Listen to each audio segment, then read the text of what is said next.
Yo, what's up? Yo, what's up, everybody? Welcome to RDNA. I am Mr. Williams, and I know it's been a minute since I've got out here to you guys and delivered another video. But like I've said in the past, I try not to make frivolous videos. I don't just jump on every hot topic that's being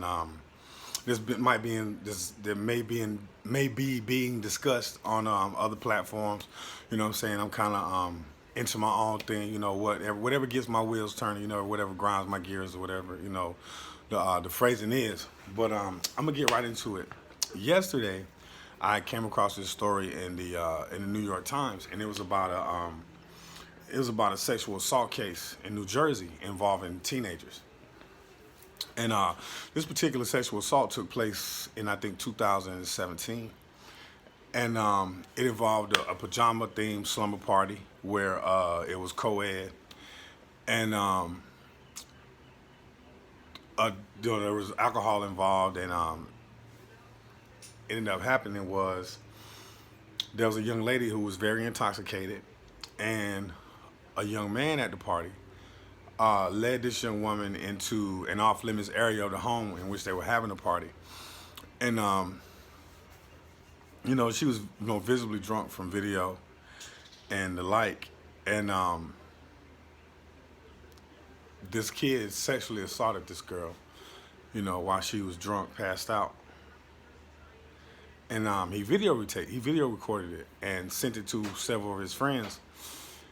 And with the caption, "When your first time having sex is rape." Now, to me, that shows somebody knowing exactly what they're doing, exactly what's going on. And, and prosecutors felt the same way when everything came to light. And, the funny thing about it is that when the girl was taken home later on that night because she got sick and was throwing up, so one of the persons whose party she was at, their parents took her home or whatever. And when she woke up the next morning, she told her parents that she thought something sexual had happened to her, because she had a bruise on her butt and her clothes are torn. So, and then she found out that the young man had been sending around this video to his friends of what had happened, where he had taken her bottoms down and he had penetrated her from behind. And in the video, her head could be seen hitting the wall. And like I said, he was circling this video, so she found out, she and her parents asked him to stop. And when he didn't, that's when they decided to file charges. So, and that brings us to this family court judge. Now, when I hear family court, I'm thinking like, wow. Well, first of all, when I hear rape, I'm thinking felony, adult, teenager, it don't matter. That's a felony. You know what I'm saying? You're getting tried as adult. But this case was handled in family court, and this young man was treated as a juvenile.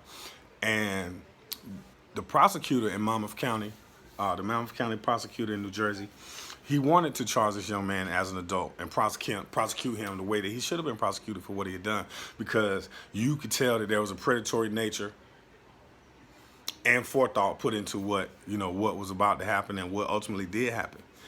And this judge in this case denied that, and in his denial of the addition of adult charge, he repeatedly mentioned that this young man came from a good family.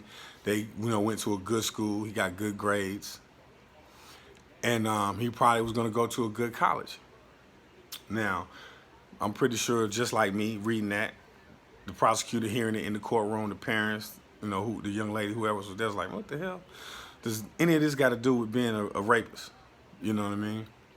So he basically, the judge tried to get this young man a slap on the wrist, but luckily, the appeals court stepped in, and they rebuked the judge's decision and kind of like, hey, what are you doing? You have a habit of, when you're dealing with affluent teenagers, you try to give them a slap on the wrist. And so the appeals court is going to take up this case and, present it before a grand jury. And hopefully, You know what I'm saying? If everything goes the way that I think it should go, and that the Monmouth County prosecutor believes it should go, this case will be prosecuted. This young man will be brought to trial as an adult, and he'll get the punishment due him. Because I'm not just going to I'll refuse to call that an irresponsible action. I have a daughter. I have a sister. It goes on and on and on. All of us as men can say this. We got this, we got that, we understand, we feel this way, we feel that way. But, I can't speak for this generation. I can't even speak for other men. All I can do is speak for myself. This lack of respect that we have for women, the lack of respect that we got for their bodies, you know what I'm saying, for their personhood, it bothers me, you know what I'm saying, to see that how badly, women feel that they're being treated and marginalized. And then when you read over and over again where something's happening to a female and it's being treated as it's just poo-poo, it's nothing. It's nothing major. You just take that and go on. You had the lady who, the journalist who revealed she had got sexually assaulted, allegedly sexually assaulted by 45, back in the 1990s. And, she only told her story to 2 people initially. And then she wrote it in her book, and he could possibly still be culpable for that crime, but at the same time, the lady feels like, she's a grown woman, she can handle it, she can deal with it. But it shouldn't be that way. Anytime you've been taken advantage of or being marginalized, you should stand up for yourself. And you should have people that have your back. You know what I'm saying? When something happens to you, when you've been violated, you should not be the most quietest voice in the room. You should be the loudest, angriest voice in the room. And you should be heard. It's Mr. Williams, it's RDNA. Peace.